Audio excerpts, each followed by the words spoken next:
So with a pre-workout recovery or pre-covery or whatever you want to call it, it's just good to get their shoulders warm. Our shoulders aren't meant for doing wheelchair rugby movements. It's not, you know, a joint that has like a knee or an elbow. Um, so it's really good to just work those fine little muscles in there, kind of like shoulder flossing. And so the first one was just a 90-90. This next one is a T. You can do it with bands. You can do it with crossover symmetry, which I'm doing here, and it'll work really well just to get a really good warm up in. And so just keeping those shoulder blades back, pinching them. This is just called a up movement. So you're just going up and trying to go right from the shoulders there, getting a quick warm up in. Don't mind my kids and their cardboard forts. They love cardboard forts, which is great. And then this one is just really getting the shoulders warmed up for a push motion. So just going up in kind of a bench press or an incline bench press motion. And again, these can be done with any kind of band, any kind of like crossover symmetry or the TheraBand type stuff.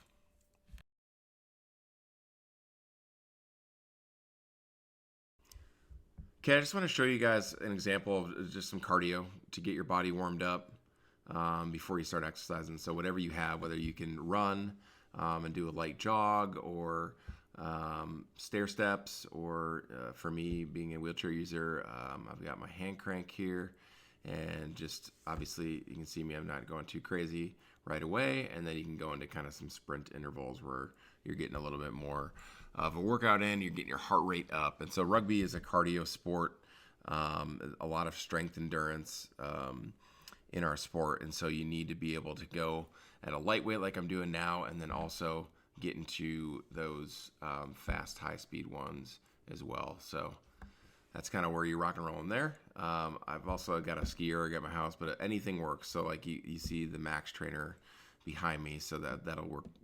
Works great for my wife. But if you're a wheelchair user, ski erg or hand crank or whatever you've got to get that heart rate up going. So hand cycling, whatever you want to do for that cardio. So just want to show you guys examples of what I do. And I do a lot of intervals with it because rugby is kind of a hit interval type of high intensity training sport where we're sprinting, and then you get a little bit of a break, and then you're sprinting some more and you get a little bit of a break. So if you wanted to do like a Tabata timer that you can get on an app, or some hit timers that you have for apps as well to get those workouts in. So that'll really help you guys with heart rate, with intensity, with getting that cardio in specifically for wheelchair rugby. So again, if you're not used to like working out, I would start a little bit lighter, not as long. If you've got a fitness tracker, that helps too, to just know what your heart rate is and if it's safe for you to do that, and then kind of rock and roll from there. So if you have any questions, please reach out to the information that you have provided for us, and I can answer those questions that you would possibly have. Hopefully you guys have some fun with that cardio.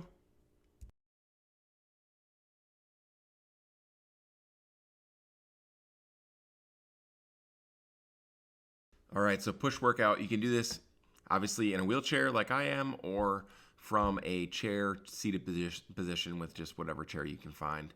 You can go just forward and then go into kind of a range of motion push like you'd be pushing a rugby chair. So right here, just going forward, getting that all the way through, good range of motion, and then go into your circle, kind of a rugby push where you're actually stroking the wheel. There you go.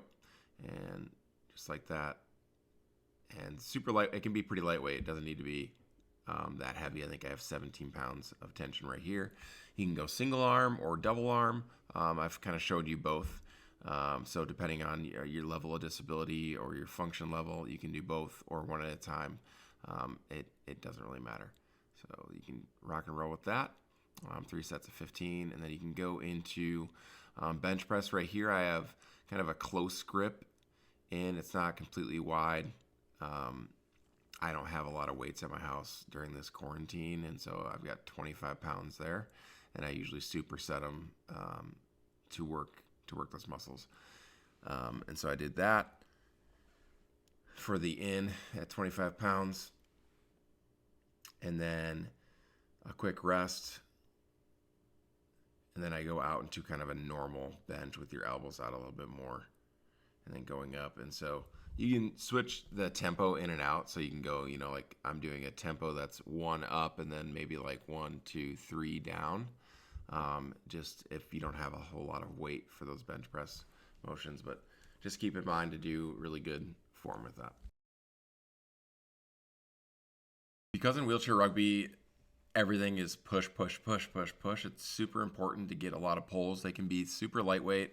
Right here is like a 17-pound tension with a 10-pound and a 7-pound together, and just pinching those shoulder blades back. So it's always good to get a really good reset.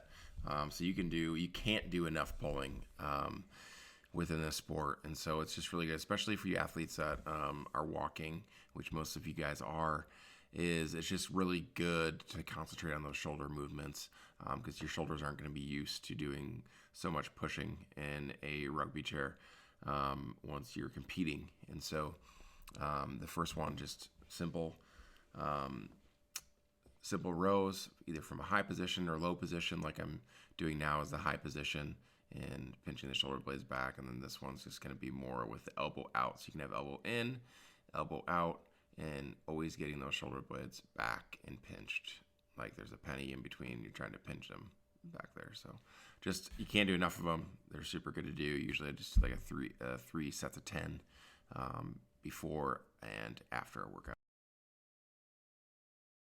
It's a simple dribbling drill. You can dribble with your left, right hand. You want to do it with both hands because you never know where your defender is going to be. And it's a simple drill to do outside of a rugby chair. So you can sit in a dinner table chair, you can sit in a desk chair, whatever's getting you in kind of that seated position. And the other point of this drill is that you need to be strong with the ball when you bring it back to your lap. There's a lot of reaching, there's a lot of swiping, and so really securing the ball with both of your hands, as you can see me doing. Again, right, left hand, you have to dribble once every 10 seconds in rugby or pass the ball every 10 seconds in rugby. And so it's important to just kind of get familiar with the dribbling aspect of the game.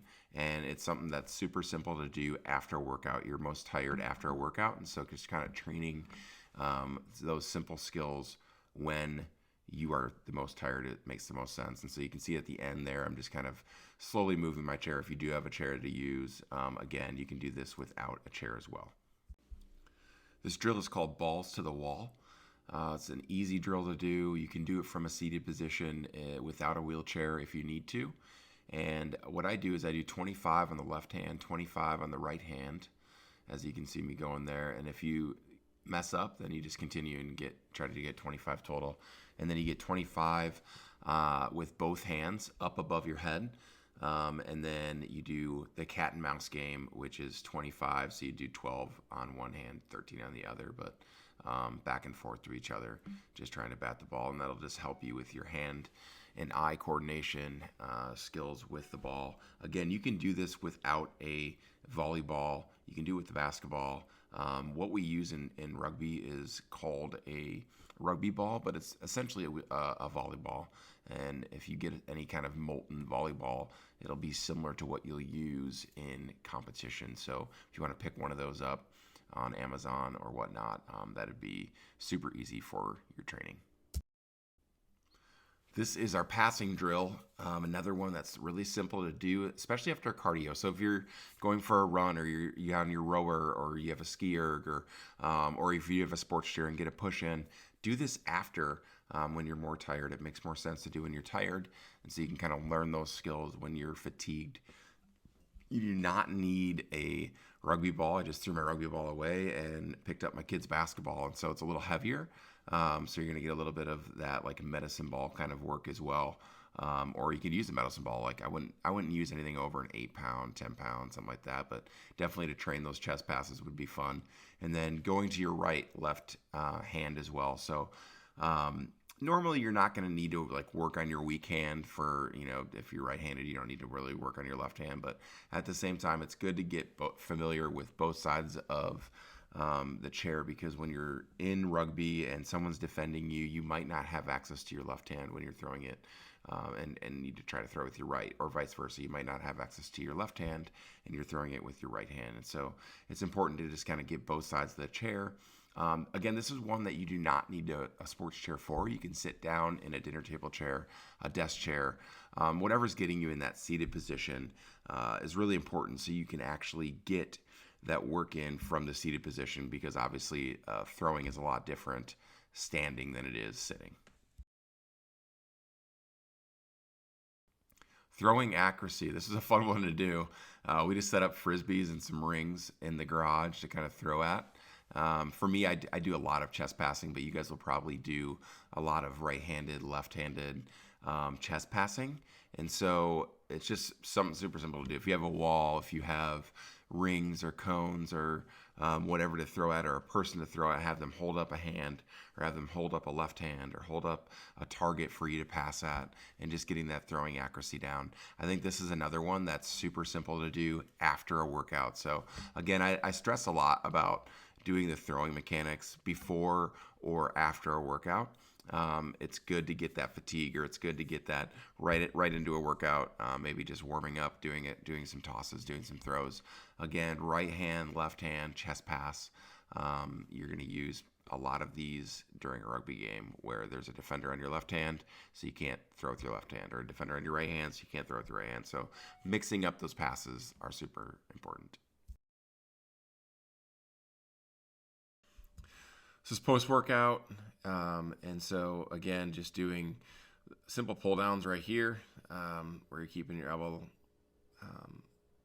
pretty much straight, and then pulling down with your shoulder, and that back delt.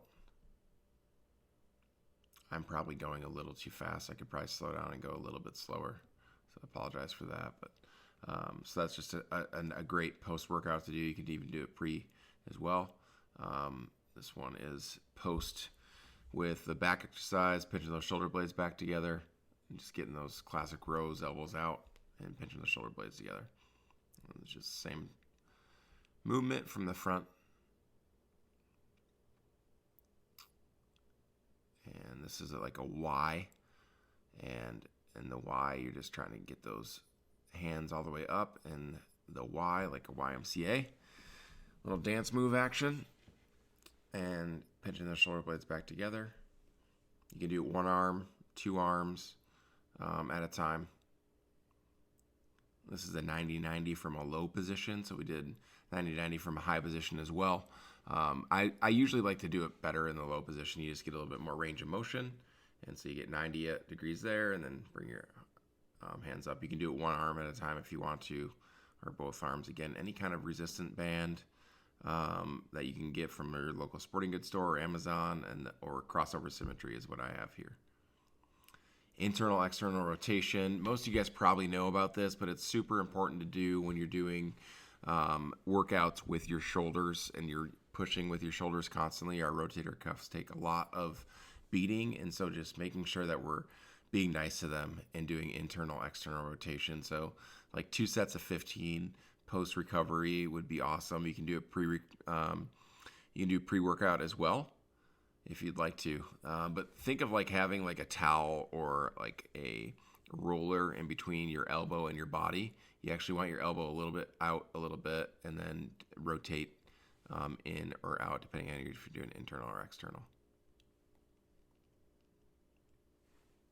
So just 2 sets of 15.